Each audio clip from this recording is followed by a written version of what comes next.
Salut tout le monde et bienvenue sur cette nouvelle vidéo. Aujourd'hui, on parle encore d'une arme Artemis, mais celle-là a beaucoup moins de défauts que l'autre. On va parler du B3, de la carabine B3 de chez Artemis en calibre 5.5. Allez, c'est parti. Bon, alors clairement, vous allez me dire, Maxime, tu es complètement con. Ton pistolet Artemis de la marque Artemis était complètement nul. Alors pourquoi tu as acheté une carabine de la même marque? Eh ben parce que je l'ai acheté avant le pistolet, tout simplement. Donc c'est une carabine que j'ai commandée sur NaturaBuy pour un prix totalement raisonnable et bon, je pense qu'on peut pas trouver moins cher ailleurs, de 60 euros. Oui, 60 euros. Alors il y avait marqué promotion 60 euros au lieu de 110 et tout.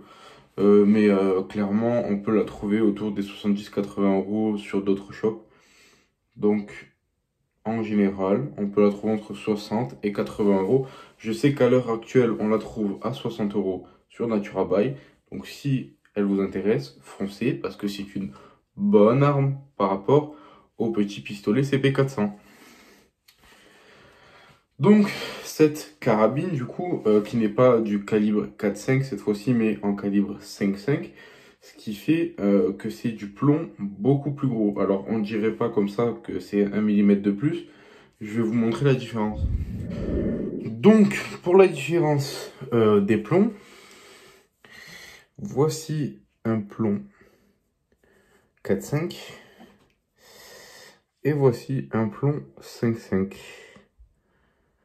Voilà, donc je sais pas si on voit vraiment beaucoup la différence, mais clairement, ça n'a rien à voir. Par contre, j'ai des gros doigts et du coup, pour tenir les plombs, c'est un peu la galère. Donc là, on le voit à la jupe. Clairement, un est plus petit et un est plus gros. Donc, pourquoi je l'ai pris en 5.5? Il y a plusieurs raisons. Alors déjà, pour la puissance, parce qu'elle est disponible en deux calibres du coup, en 4.5 et en 5.5. En 4.5, elle tape à 10 joules, ce qui est plutôt raisonnable, je trouve même très correct. Par contre, en calibre 5.5, elle tape à 15 joules. Donc, tant qu'à faire, pour le même prix, je me suis dit, on va prendre une carabine qui tape fort. Voilà, parce que j'aime bien quand ça tape fort. Voilà. Alors, le gros avantage du 5.5, c'est au niveau balistique. Hein, vous vous doutez bien que c'est pas juste là pour décorer. Ce qui est bien, c'est que le 5.5, c'est d'un calibre du coup qui est plus lourd et plus gros. Et en général, on a une meilleure stabilité et une meilleure précision. Et ça se ressent vraiment au niveau du tir. C'est très plaisant de taper là où on vise. Et ça, c'est vraiment quelque chose que ces carabines remplissent parfaitement. Sur l'aspect extérieur, donc la lampe et la lunette n'est pas fournie avec. J'ai vu qu'il existe un kit avec une lunette. Moi, j'ai préféré le prendre sans, parce que j'avais déjà une lunette du coup, qui va vite virer, mais ça je reviendrai après. Du coup, elle existe en kit avec une lunette 4x32 pour un peu plus cher, bien évidemment. Alors, au niveau extérieur, le corps est en polymère, donc on n'allait pas s'attendre à du bois pour ce prix-là. En revanche, c'est du polymère de très bonne qualité, très confortable, avec des sortes de grippes sur les parties, tout simplement où on la prend en main. Elle tient très bien en main grâce à ces petits grippes là. On a un appui-joue ambidextre, voilà, tac tac, donc c'est la même épaisseur des deux côtés, donc c'est cool, on pense au gaucher. Une plaque de couche plutôt très bien d'ailleurs. Après moi, clairement, je m'en tape surtout sur une carabine à plomb, que la plaque de couche amortisse le choc ou pas, comme chez Gammo, où ils disent plaque de couche super amortissante, etc.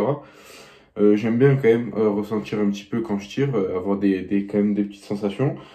On en a quand même avec celle-là, parce que clairement elle tape fort, elle bouge bien, et c'est vraiment très agréable de tirer avec.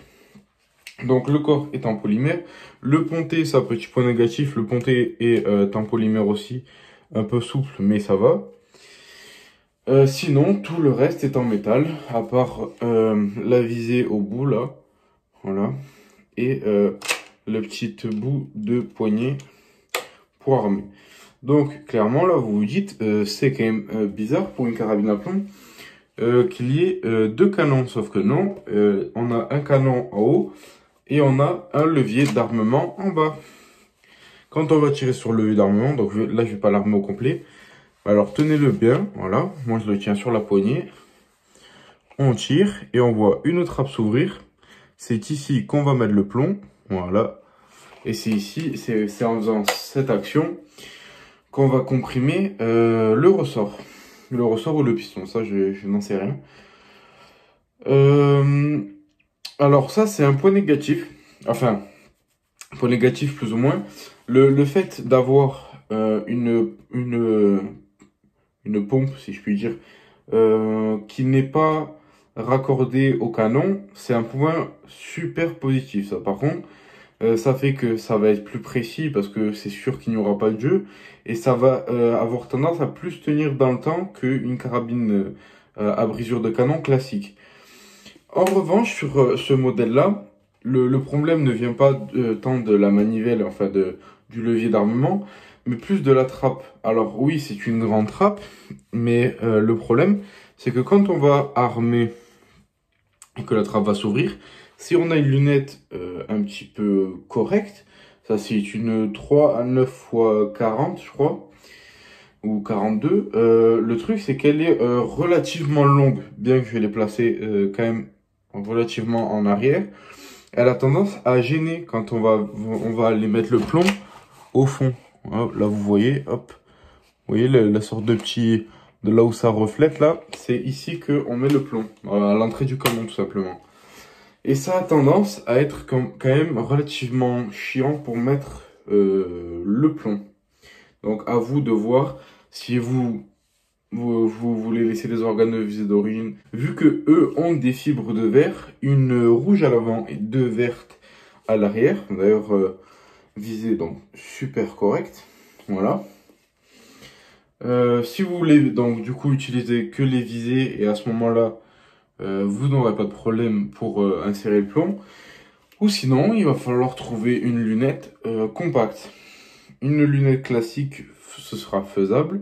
Déjà, vous ne pourrez pas mettre de cache-soleil, ça c'est sûr. Mais une lunette classique, ce sera faisable. En revanche, ça risque de vous gêner tout simplement à installer la lunette. Ça, c'est, il y a installé dessus un rail 11 mm qui vient d'ici jusqu'ici. Voilà. De là à là, des deux extrémités de mon doigt. De mes doigts, pardon. Ce que j'ai fait, c'est que j'ai commandé sur nos amis chinois Wish une lunette point rouge en x3. Donc j'ai eu des bons retours dessus. Je vous ferai sûrement une vidéo pour vous dire si elle est bien ou pas. Pour que j'ai quand même un minimum de zoom, je voulais au moins du x3 minimum. De toute façon, c'est ce que j'utilise le plus au final sur cette lunette. Je vais rarement à x9, je reste souvent sur le x3. Parce que c'est des carabines à plomb, ça tire pas à 200 mètres. Du coup, j'ai commandé une petite lunette x3 point rouge qui du coup sera plus compacte et qui me gênera pas pour mettre les plombs. Donc, pensez-y si vous commandez cette carabine à faire attention de ne pas prendre une lunette trop grosse et surtout pas une lunette avec un cache-soleil qui là vous embêtera clairement pour réarmer. Ensuite, au niveau du réarmement, bon, c'est pas une carabine d'enfant, clairement. Il faut avoir un minimum de bras. Je dis pas que je suis tortank, mais il faut avoir un minimum de force quand même. Donc, moi, ce que je fais, c'est en général, je le bloque sur la hanche comme ça. Pas forcément parce qu'il faut tirer comme un bœuf, mais juste pour l'équilibre. Je le tiens à la poignée. Je le prends à l'extrémité et hop, j'arme. On y va, hop, un coup franc. Ça se recharge plutôt facilement. Et ensuite on rabat, on clipse et c'est prêt à tirer une fois que vous avez mis le plomb, bien évidemment. Quoi dire d'autre? Au niveau du confort, c'est plutôt pas mal. Ça vient bien, on creuse l'épaule, on pose la joue, on tombe sur la lunette, c'est très bien. Bon, clairement on sent que c'est une crosse en polymère, du coup le poids et tout au niveau de la main d'appui, ce qui fait qu'on ne peut pas rester non plus des heures en visée. Donc ça c'est un point plutôt négatif, mais bon, ça fait partie des carabines modernes avec les crosses en polymère. En soi, cette arme est super bien. Vraiment, je me régale à tirer avec. Elle est précise sur de relativement longues distances, hein. J'ai pu poser des tirs sur du 30 voire 40 mètres, ce qui est super bien pour une carabine à plomb et surtout, je le rappelle, de ce prix-là. En revanche, si vous ne savez pas trop tirer, je la déconseille fortement aux débutants. Alors pourquoi? Tout simplement parce qu'elle ne pardonne pas du tout les coups de doigt. Alors, autant il y a des armes qui les acceptent et qui vous les corrigent, mais alors celle-là, c'est vraiment très compliqué si on ne sait pas tirer. Euh, c'est pour ça que c'est un peu bête parce que c'est une carabine qui coûte pas très cher, qui du coup on aurait tendance à conseiller à des débutants qui veulent avoir une arme pour pas trop cher en entrée de gamme. Mais au niveau tir, c'est clairement compliqué. Alors, clairement, d'un côté, ça peut être bénéfique parce que du coup, ça va vous apprendre euh, à gérer vos coups de doigt, justement. Mais d'un côté, au début et pendant un petit moment, si vous avez personne pour vous expliquer, vous risquez d'avoir des performances pas top. Ce qui fait que cette carabine, je sais pas trop à qui la conseiller. Clairement, au confirmé, je la conseille, mais en général, ils vont plus vers du Gamo ou du Crossman, des marques reconnues, même si Artemis commence vraiment à se démocratiser. Les débutants, clairement, je leur conseille pas, à part s'ils ont dans leur entourage des tireurs sportifs qui pourront là leur initier le coup de doigt. Sinon, ça risque d'être compliqué. Après, tout est faisable, bien évidemment, mais c'est à prendre en compte. Elle ne pardonne vraiment pas les coups de doigt et c'est plutôt dommage. Mais après, pour une carabine à 60 euros, on va passer dessus. En parlant des coups de doigt, tape Rack à Joubert, c'est une chaîne qui parle d'armes à feu. On a dédié une vidéo en expliquant comment régler, enfin, comment éviter les coups de doigt. Donc, je vous le mettrai en description si j'y pense, bien évidemment. Ça pourra aider les tireurs débutants. Du coup, pour ce qui est des optiques, si vous voulez installer une lunette ou quelque chose comme ça, vraiment, je vous conseille de prendre des optiques de qualité. Donc, même si avant, je vous ai dit que j'ai commandé une lunette sur Wish, c'est parce que j'ai été au courant que c'est des lunettes qui résistent au tremblement. Mais clairement, si vous voulez prendre une optique, renseignez-vous et prenez une optique qui résiste au minimum à de la 22. Clairement, elle a du recul. C'est pas une carabine style Gamo Nitro Piston où le choc est totalement absorbé. Elle tremble quand on tire. On le sent quand ça tire. On dirait, ben, comme je vous l'ai dit, on peut le comparer clairement à de la 22. Donc prenez des optiques, en conséquence, prenez des optiques qui résistent au tremblement et au choc. Donc je pense que j'en ai fini pour cette vidéo.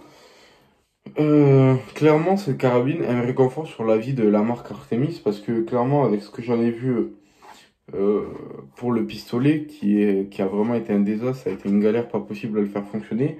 La carabine, en revanche, elle fonctionne au poil pour un prix qui est dérisoire, 60 euros. Je le rappelle, il y a très peu de carabines qui sont accessibles à ce prix-là, voire aucune à part celle-ci. Surtout pour cette puissance et un calibre qui est pas encore très répandu, le 5.5. On voit beaucoup de 4.5, mais le 5.5, je trouve que c'est un calibre intéressant. Et, donc après, comme je vous l'ai dit, elle est disponible en 4.5. Mais tant qu'à faire, je pense que c'est vraiment une bonne chose de le prendre en 5.5. Vous verrez que vous serez surpris par les performances de cette carabine. Donc j'espère que cette vidéo vous aura plu et qu'elle aura répondu à vos questions au sujet de cette carabine. De toute façon, si vous avez encore des questions, n'hésitez pas à les poser dans la section commentaires. Et puis je vous dis à la prochaine pour une prochaine vidéo. Ciao à tous.